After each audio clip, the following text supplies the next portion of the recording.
Today, I want to talk to you about something that's been on my mind quite a lot lately, and this idea that as coaches and therapists and business owners, we often define our value by the struggles we help people solve. I want you to think about that for a moment because it's so easy to get caught in this cycle of what problem do I solve? How do I position myself as the solution? And of course, while that's important, it's also incredibly limiting because the truth is your value is so much bigger than just fixing problems. You're not just a problem solver. You're an activator, a catalyst, a guide who helps people step into their next level. And that distinction, it changes everything. So let's dig in.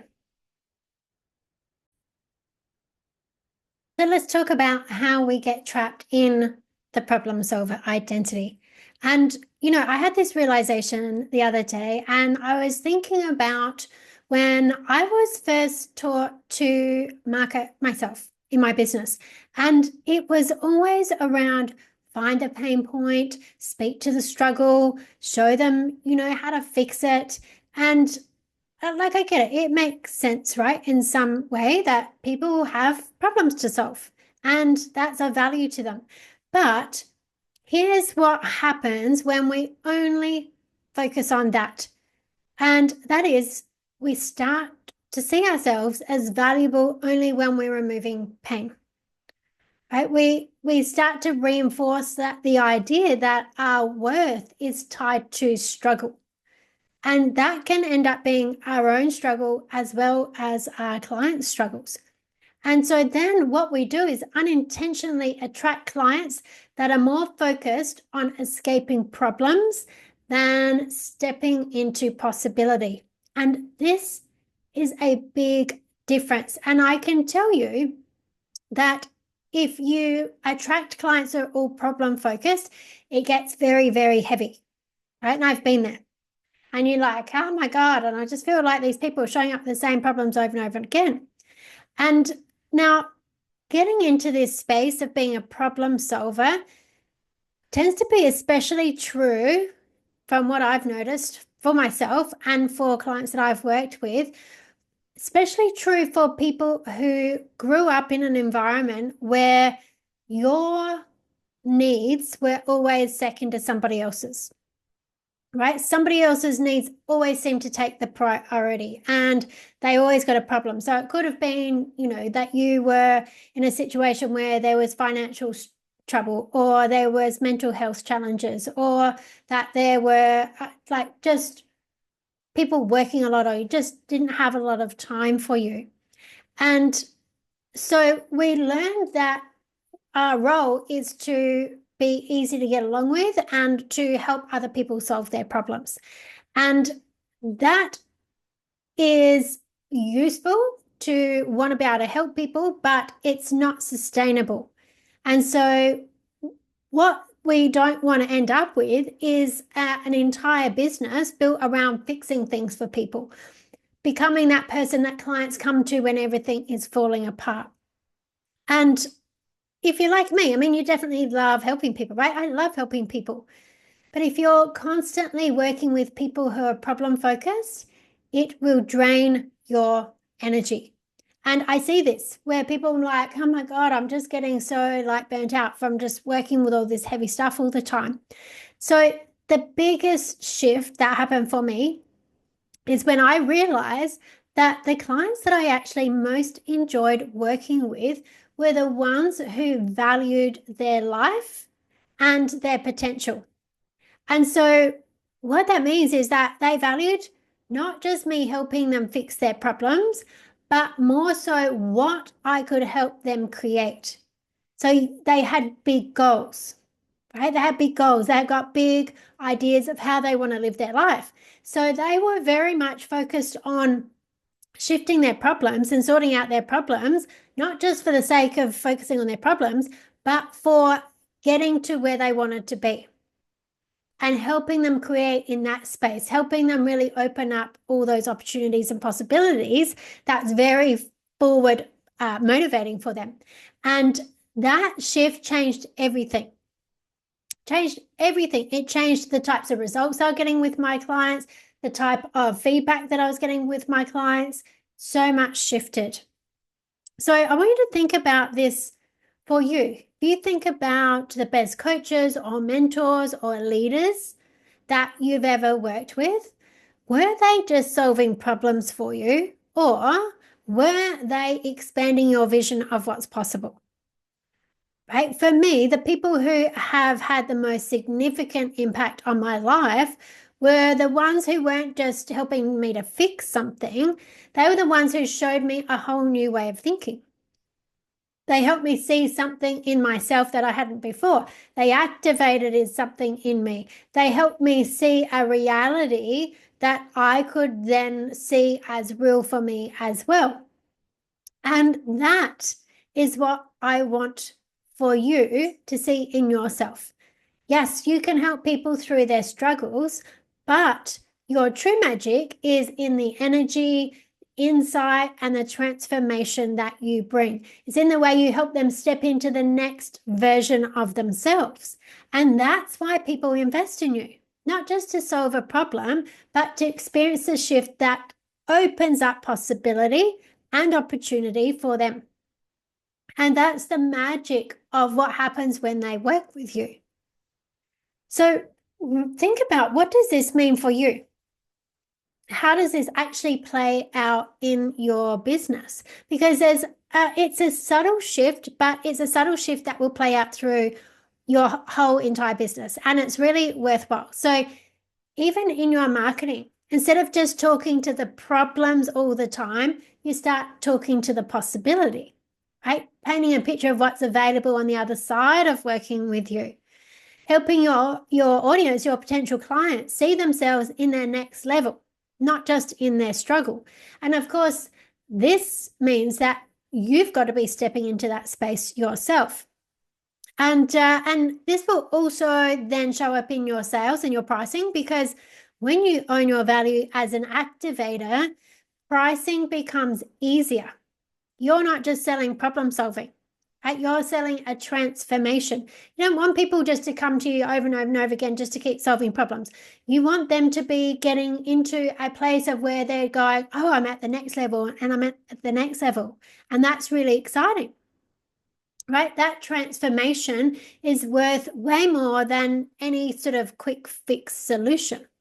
Okay, so it also affects in how you see yourself, because you don't have to prove your worth by how much struggle you help people through, right? You are valuable simply because of the perspective and the energy and the activation that you bring, right? People work with you because of who you are, not just what you fix, right? That they see you as a leader. They see you as a guide. They see you as someone who can light the path for them for where they want to go to. And so this really comes into owning your value, right? You're the guide, not just the relatable one. And I see this so much. People want to be relatable. Now, relatable is good to a point, right? But you want to be the leader, the guide. And this reminds me of a few weeks ago, I went to see Gabor Maté.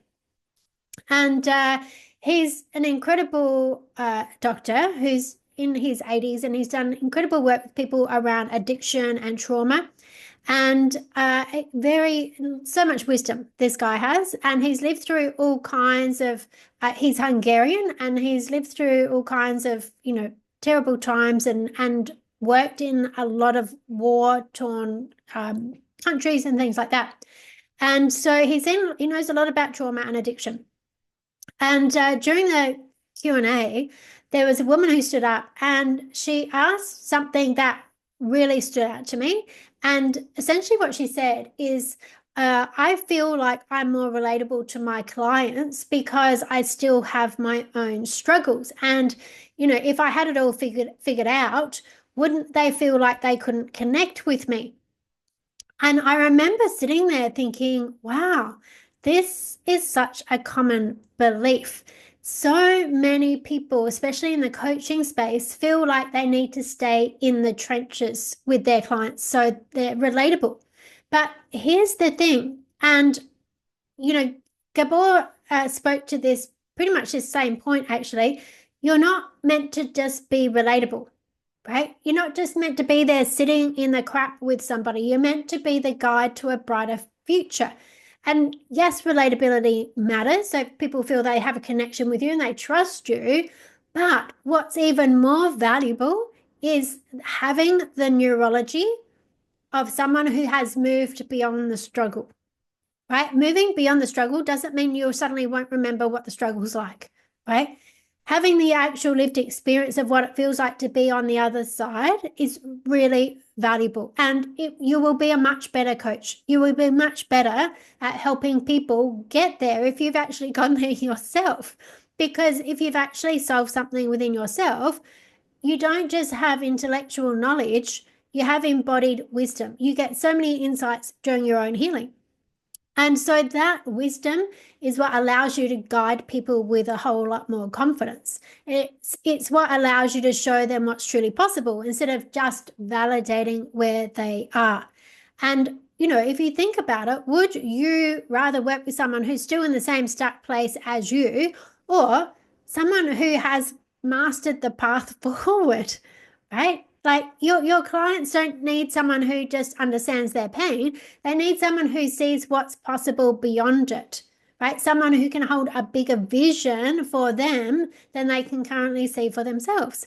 So, if you've ever felt like you need to keep struggling to stay relatable, I want to remind you of this, right? That your value isn't in how much you struggle. Your value is in the transformation that you embody. And this is a really important thing that, definitely I've had to find on my own journeys, because there was a lot of stuff that I've worked through for myself, right? There's a lot of stuff, and I still do work on myself now. But the difference is that I live an amazing life now. I love my business now. I live my life how I want. I go after the things that I want. I have them now. I'm not on some journey of, once I've resolved everything for myself, then I'll have a good life. No, because that doesn't exist, right? It doesn't exist. So you've got to know that you are going to continuously have things to work on as you go. Right. But that is how people you keep going on a journey with people. I've got clients that I've been working with for probably like 5-6 years now over that time, because I keep growing and innovating and getting new lessons and have more things to help them along their path. And so they stay with me because there's growth. They don't stay with me because they're still working on the same problems that they had 5 or 6 years ago. No, they're at a different level now.